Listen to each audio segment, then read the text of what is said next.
Kindergarten by Gainax, by the director of Gundam 00 and Full Metal Alchemist. Yeah, and it's about a bunch of kindergartners.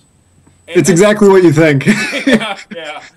It's a bunch of kindergartners doing cute little things with implied toddler con. Not kind of. Yeah, it's Gainax makes another anime show. I mean, it's not quite as perverted as they tend to be, but all the obvious jokes are definitely there. And if you're not gonna have fun with that, then just don't watch the show. Yeah, and it's cute. It's fun. I mean, the little girls are fun to watch. If if you're cool with that and just want to watch silly little girl antics, I mean, kind of like K-On! Actually, then it's fine. But beyond that, it kind of creeped me out a little bit. I'll be honest. Don't watch this one in public. No kidding. Woo. This is not the one to start out your parents with. Speaking of which, Ladies vs. Butlers. Oh yeah. Quasi-harem moe anime. It's set in an academy for maids and butlers. Mostly maids. Mostly maids. Big shock there. A couple of pretty boy butlers. And the main character is... more like girl butler, like that guy he's rooming with is definitely not... Oh, it's a girl, come on. Yeah, pretty clear. Yeah, anyway. Yeah. All right.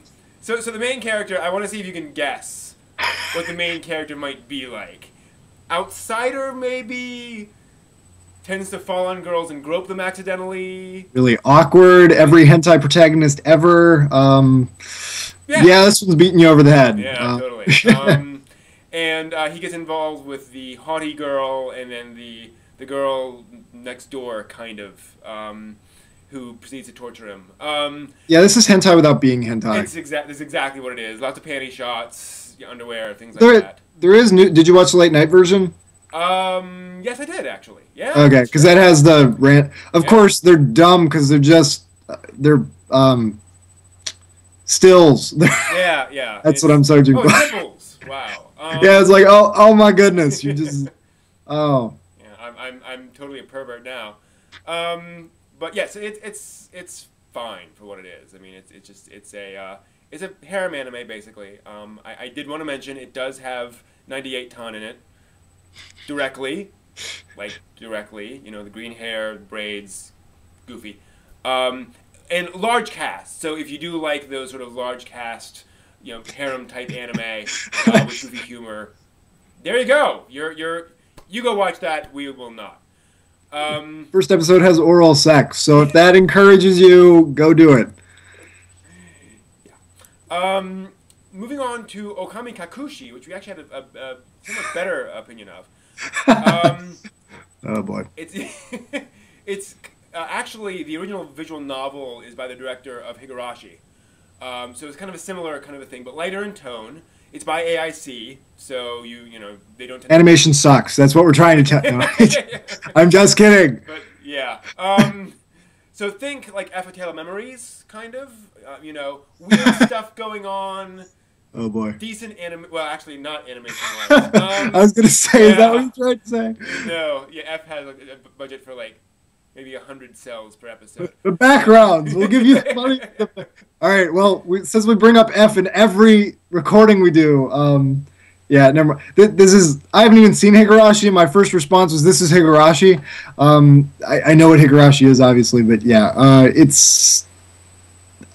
I'll be real. I think I'll be far more impressed with this if it keeps to itself in 12 episodes, yeah. Which there's no way it's going to do that. But I think it'd be more impressive if it just did that. But yeah, animation quality is okay. Some of the CG looks like crap.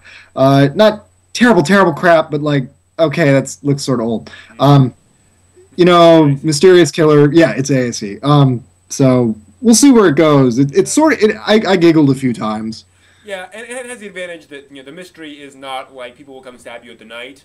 There's like a weird whole underground like wolf type story thing going on. So there's actual it's not everyone will come and stab your eyes out. And the protagonist isn't an idiot, so true. It's watchable. Yeah, definitely. And then we move on to Chu-Bra. Do you like panties? Do you like middle schoolers? Do you like lingerie in general? Well, this is the show for you. That's about it. In fact, yeah, this is, honestly, just okay. Like, go find porn. Like, I don't like just. I'm not really certain why things like this exist. Yeah. And the funny thing is, like, it tries to introduce this sort of moral reason for the show, which is that basically, and the premise is that the main character is this girl who is interested in underwear. She just likes underwear. Which, granted, I mean, frilly under things. I know girls like that. But she's in middle school, and she's been kind of ostracized by other schoolmates because of this. And other girls find out about this and sort of feel bad about it. And it's meant to be sort of freeing girls from body image issues by making them love their bodies and how their bodies are developing and so forth and so on. And doing this by rewarding 43-year-old otaku watching it with, panty shots every 2 minutes. So it's very creepy in that way. Now, I mean, if you can reconcile yourself with that, that's fine, but it is kind of, yeah. Yeah, otherwise you're totally wanking to this. So, yeah. Next. Omamori Himari? Next. Yeah, if you like the last one, you're going to do this one. Like, it's... yeah, if you're a 14-year-old boy who thinks, like, awkward semi-nudity is funny, if you find anime humor funny, like, if you very much like that, then you need to go watch Himari, and you're not afraid of, like, ecchi and possible nudity, then you're totally there for that. For everybody else, I think we've been fed up with this since, 2001. That's a space odyssey, so actually 1970, whatever it was. Yeah, everyone else is way too cynical to watch this, because it's really nothing more than that, so. Yeah. Seikon no Qwaser. Next. We didn't even watch the entire episode. No, we didn't. Nick got the exact description of it. Bible Black crossed with my Hime crossed with Dragon Ball Z. That's exactly what this is. I mean, literally, that's what you got. But without hentai. You don't even get that payoff. As if that was a payoff. Yeah. Excuse me while you bleed all over me and we pretend that this is arousing in some way. Oh, that's cool, guys. All right, back on topic. Yeah. Essentially, I can't find any redeemable quality in this show.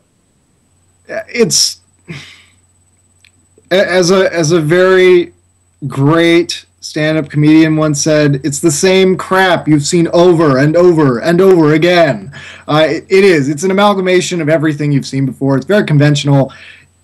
If you've been watching anime for over 2 years and you don't love everything in your sight, then you're probably going to pass on this. There are some people who are going to love absolutely everything, and I understand like the whole like we like moe ecchi thing, even though I just said that I didn't, but like I know that there are people out there who like that. So if that's your thing, you got it here, but it's really, I'm sorry, this show is really trying for everybody else. It should be.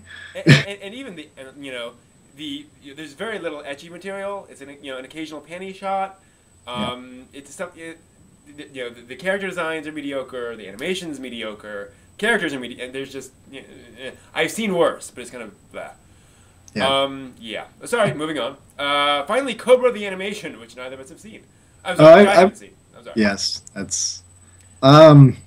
Yeah. So if you mix Skolo 13 and Lupin the Third, kablam! You'd have Cobra, and somebody's going to write a comment like, "Well, Cobra actually came before."